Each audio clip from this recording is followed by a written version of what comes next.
Microsoft made an entire version of Windows that it never released. This is Windows Neptune, at least that's what the startup screen says.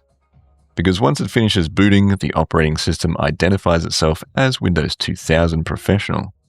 So what exactly did I install? Windows Neptune was an unfinished Microsoft product from the end of 1990.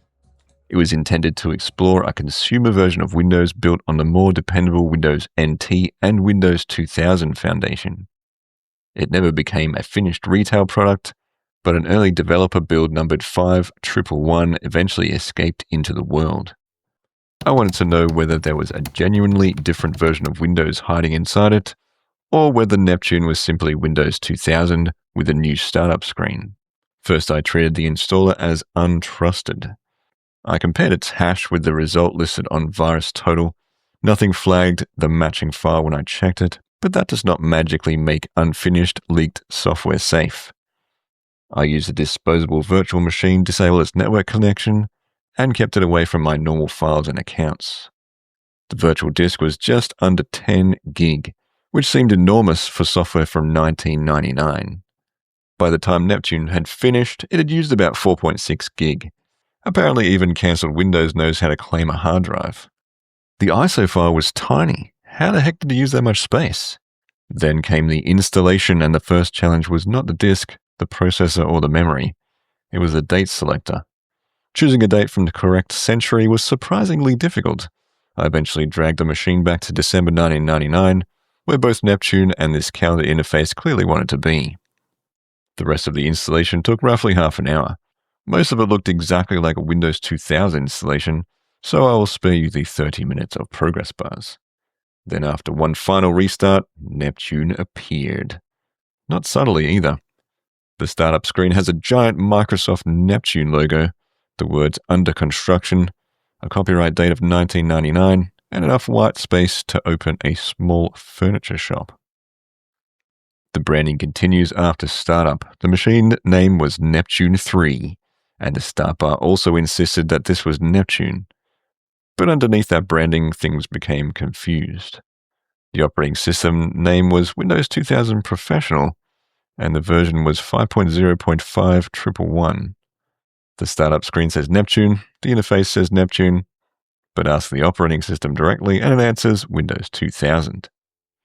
It feels less like a separate operating system and more like Windows 2000 trying on a name badge before the rest of the uniform was ready. That gave me a simple challenge: find something, anything that made this build feel substantially different from Windows 2000. Before opening applications, I checked Task Manager. With the system fully loaded, the reported total was only 54,784 kilobytes, which is roughly 54 meg. IE 5.5 was even stranger. At one point, Task Manager showed it using just 772K. Those numbers needed the context of a very old operating system doing almost nothing, but they're still remarkable to look at today. So I started opening applications: Paint, Calculator, Solitaire, Internet Explorer, Task Manager, and then a few more windows, because apparently my idea of a stress test is attacking Windows with its own start menu. With the desktop filling up, the reported total reached about 83,000 kilobytes. The whole machine was still running in less than 100 megabytes. Low resource use is impressive, but it does not make Neptune different from Windows 2000. So I went exploring. Calculator worked exactly as expected, which is probably the best possible review of a calculator. Paint worked too. I drew something, confirmed that artistic ability was not included with the developer release, and moved on. Solitaire was present. The familiar screensavers were also present. Internet Explorer 5.5 opened normally. Everything was simple, quick, and immediately recognizable. The display did appear to start in 16 color mode, giving the whole desktop a slightly damaged appearance. But that might be a limitation of the virtual graphics driver rather than an intended Neptune feature. So I can't blame Microsoft for that one. I kept moving through the applications, waiting for Neptune to reveal the grand idea that justified its own name. But every new window produced the same answer. This looks like Windows 2000.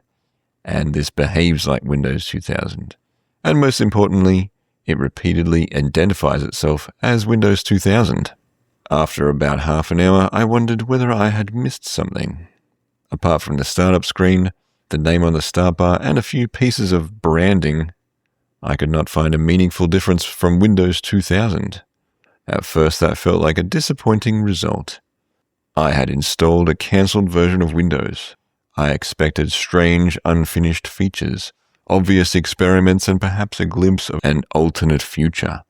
Instead, I got paint. But the lack of difference is the most revealing part of this particular build. This is not a complicated secret version of Windows that Microsoft placed in a cupboard. It's an early developer snapshot, captured while the company was still working out how a consumer system based on the Windows NT foundation should look and behave. The version available to test is not the finished Neptune vision. It is a moment during the construction, and the startup screen is unusually honest about that. So is Windows Neptune a lost version of Windows? Technically, yes. It has its own name, its own build number, and a clear place in Microsoft's unfinished plans for consumer Windows. But this surviving build does not feel like a complete alternate operating system. It feels like Windows 2000 standing in front of a new sign. What surprised me most was not a hidden feature, it was how small and functional the whole thing remained. It booted in roughly 54 megabytes. Paint, Calculator, Solitaire, and Internet Explorer all worked, even with a desktop full of applications. It remained under 100 meg, according to Task Manager. There is something refreshing about software that is uncomplicated. It starts, presents a grey desktop, opens the program you asked for, and then gets out of the way. Neptune may not show us a radically different Windows, but it does preserve a very specific moment. Microsoft had the dependable Windows 2000 foundation, wanted to take it into the new home, and had not yet decided what that future should look like. The startup screen says Neptune, the system says Windows 2000. And somewhere between those two answers is the version of consumer Windows that Microsoft never finished.